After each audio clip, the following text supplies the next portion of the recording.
지금 시간이 많이 돼서 그 재판장님 괜찮으시다면 재판관님들 질문을 먼저 좀 아니 지금 다 있으시면 하시고, 하시고. 네. 마무리를 우리 재판부에서 할 네, 테니까. 네, 알겠습니다. 하세요. 네, 그럼 저희들 그 몇 사람이 같이 질문할까요?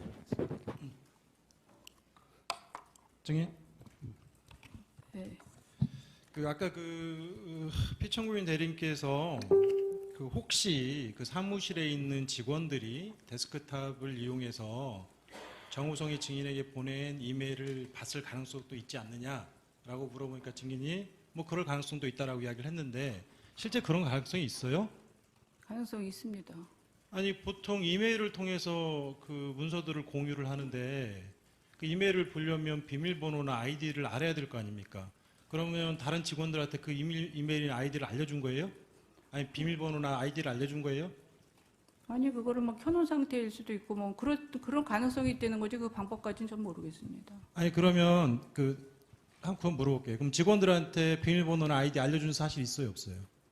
뭐 있는 것도 있고 없는 것도 있습니다. 아 있는 것도 있다고요? 정우성 비서관하고 그 메일은 없습니다. 그러면 증인이 이메일을 켜가지고 볼 수 있는 상태를 만들지 않는 한은 다른 사람들이 보지 못할 거 아닙니까? 그렇죠. 켜놓은 상태도 있었으니까요. 그러면 증인 그렇게 그 정우성 비서관으로부터 받았던 문서들을 다른 사람들이 쉽게 볼 수 있도록 항상 그러고 다녔어요? 아니요. 그럼 그런 거 본 적 있어요, 없어요? 그럼 다른 직원들이 그거를 보는 걸 본 적 있나요, 없나요? 그거는 모르겠습니다. 그럼 본 적 없다는 거죠?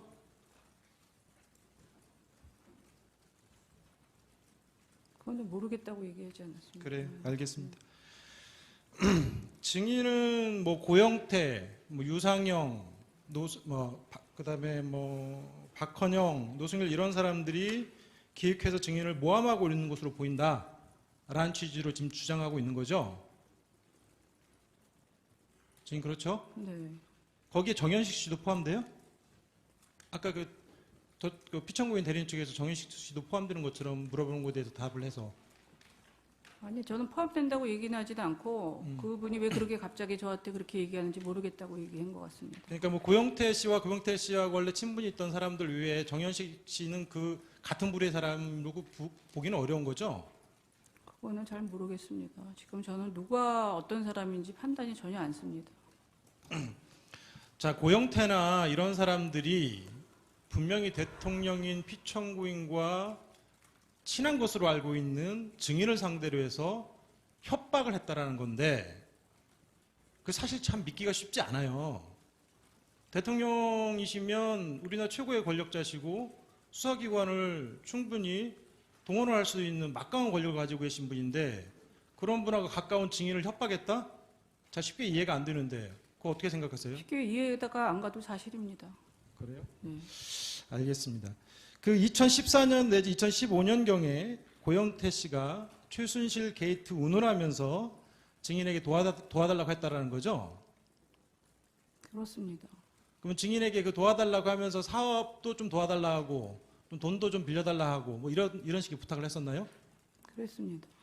구체적으로 그 어떤 식으로 협박하던가요? 한번 이야기 좀 한번 해보세요. 그 얘기는 지금 할 수 없습니다. 왜요? 아니 최순실 게이트 운운하면서 증인을 협박했다라는 건데 그 구체적으로 이야기를 한번 해보세요. 왜냐하면 그 사람들의 그 뒷배경, 동기, 증인에게 불리하게 말을 하는 그 동기가 의심스럽고 아주 불순하다는 거 아닙니까? 그럼 그걸 정확히 말씀을 해주셔야죠. 그거는 그 사람이 그 이메일을 메시지를 보낸 게 있으니까 전화기를 한번 감청해 보시면 아실 겁니다. 아 여기서 전화기를 어떻게 감청하나요? 증인이 검찰 그거를 측에 얘기를 하면 증인이 협박을 받았기 때문에 가장 잘 생생하게 아실 것 같아요. 아니 제가 게이트를 한다고 얘기하지 않았습니까? 전체적인 기억은 확실히 안 납니다 지금. 그거는 확실히 받은 겁니다. 주인 그러면 그때 당시에 고영태나 뭐 이런 사람들을 공갈이나 협박으로 수사기관에 혹시 고소하거나 수사 의뢰하지 않았나요? 안 왔습니다. 왜 안 했죠? 아까 증인편에 의하면 살살 달래가면서 진행했다라고 이야기를 했어요. 왜 살살 달래죠? 증인이 시끄러워. 아무런 이유가 협박당할 아무런 이유가 없는데 왜 살살 달래가면서 일을 진행한 거예요? 그거는 그렇게 얘기하시면 안 될 것 같습니다. 아니 증인의 표현이 약간 아니 살살 달래. 게이트를 만들겠다고 그러고 이런 일에 대통령 일이 이렇게 뭐 옷 만드는 것까지 지금 문제가 되니까 그런 문제들을 갖고선 그런 걸 얘기를 하니까 그렇게 된 거죠. 증인 그때 2014년, 2015년도는 현재 일들이 언론에 나오기 전의 상황이에요. 아니 그거는 아니에요. 2015년도 그쪽은 이 언론 상황은 상관없이 그렇게 얘기를 했다니까. 그러니까 왜 증인이 살살 달랬냐고 저 물어보는 거예요. 아니 살살 달랠 이유가 없는 거잖아요. 만약에 증인이 소위 요즘에 논의되고 있는 언론에 나오고 있는 이 지금 헌재 재판 헌법재판소에서 논의되고 있는 이 일들에 대해서 부끄러움이 없다라고 하면 증인이 달랠 이유가 없잖아요. 아니 부끄러움이 없습니다. 그런데 그거를 가지고 문제 삼고 싶지는 않았습니다. 구체적으로 어떤 것들이에요? 그러면 어떤 것들이 외부에 알려지면 좀 문제가 될 거라고 생각했어요. 아 그거는 말하고 싶지 않습니다. 증인이 그렇게 이야기를 하면 증인의 말을 믿기가 어렵잖아요. 지금 잘 설명해 주셔야 다 이해를 할 거 아닙니까?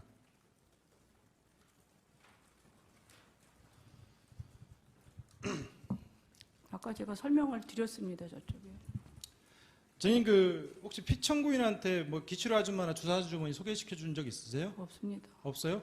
증인의 변호인이 이경재 변호사만 해도 그 주사 아주머니 소개시켜 줬다라고 이야기를 한 적이 있는데요. 없습니다. 그러면 증인의 변호인께서 증인과 달리 확인 안 하고 언론에 발표한 건가요? 확인 안 하고 얘기하신 것 같습니다. 전 그 언론 보도 그래요? 못 봤습니다. 알겠습니다. 증인 정호성 비서관하고 그 문서를 공유했던 메일 그 비밀번호하고 아이디 언제부터 공유하기 시작했나요? 그 얘기는 이제 그만 증언하겠습니다. 좀 많이 했습니다. 언제부터 하셨어요, 그거를? 그거는 아까도 얘기했습니다. 아까 저 제대로 못 들었어요. 아 그러니까 그 얘기는 이제 제대로 말씀 안 하겠습니다. 하신 것 같은데. 네. 언제부터 공유했는지 그것 좀 시기 좀 이야기해 주실 수 없나요? 네, 지금 기억이 잘 안 납니다.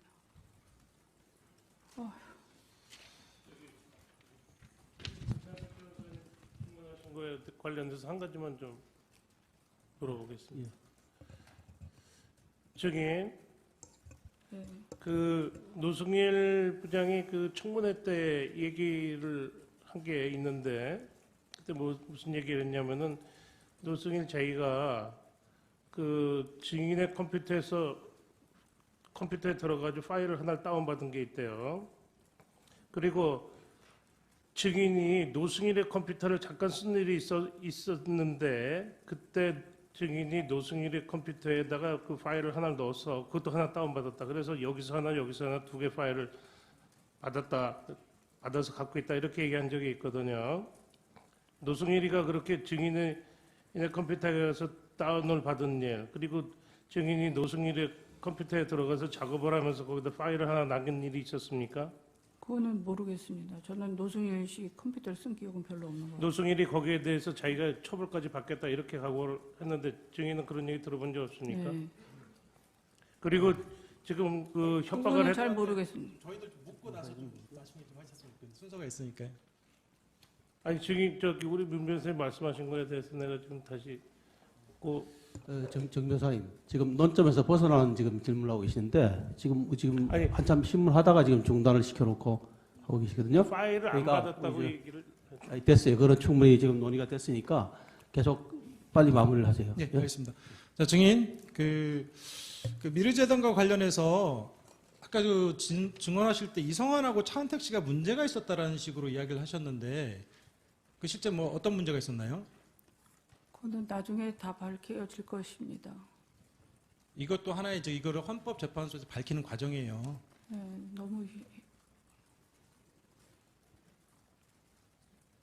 그거 정확히 지금 무슨 문제였던지 좀 말씀하시기 어려운가요? 네.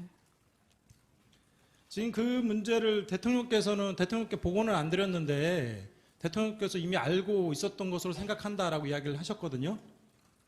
그것도 맞나요? 모르겠습니다. 그렇게 얘기하는 거. 알겠습니다. 마지막으로 하나만 더 묻도록 하겠습니다. 주인 오늘 그 특검에서 이재용 삼성전자 부의장을 대해서 구속영장을 청구한 거 혹시 알고 계시나요? 모르고 있습니다. 그 특검 조사와 관련해서 그 언론지상에 나오는 거는 그 이재용 부의장의 경우 2015년 7월 25일경에 대통령과 면담을 할 때 대통령께서 약 20여 분간 왜 승마와 관련돼서 지원이 제대로 진행되지 않느냐 강하게 질책을 해서 그 직후에 삼성의 박상진 사장이 독일에 건너가 코어 스포츠와 200 몇십억 대 용역 계약 약정을 하고 그리고 실제 그 이후에 약 10개월에 걸쳐서 약 70억 정도의 넘는 돈을 그 실제 용역 대금 내지는 말값으로 보내줬다고 하거든요. 혹시 그 내용 들어본 적 있어요? 무슨 내용이에요? 방금 말씀드린 거.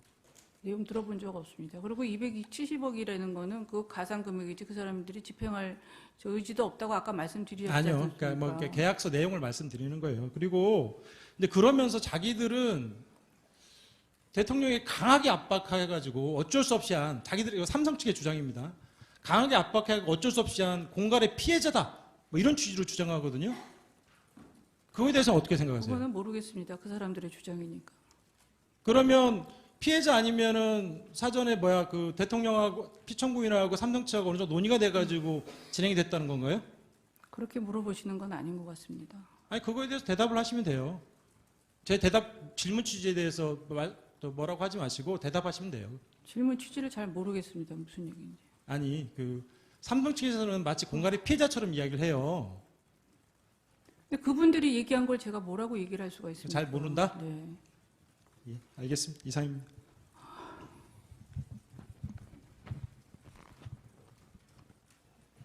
최규진 변호사 한 세 가지만 질문하도록 하겠습니다. 증인 아까 자꾸 엮였다는 말씀을 많이 하시던데 제가 어디서 들어봤나 했더니 우리 대통령께서 연초 기자회견 하실 때도 그런 말씀을 쓰신 것 같아서 또 혹시 뭐 교감을 했나 잠깐 의심했는데 그거는 뭐 아닐 거라고 믿고 증인 검찰 수사 받을 때 폭행, 협박 이런 입에 담을 수도 없는 말을 많이 들었다고 했는데 저희가 그 증인이 검찰 수사에서 진술했던 내용들, 오늘 증언했던 내용들 열심히 듣고 읽었는데 거의 다르지는 않거든요. 옆 앞에 계신 이 자리도 그렇게 무섭고 수치스럽고 그런가요?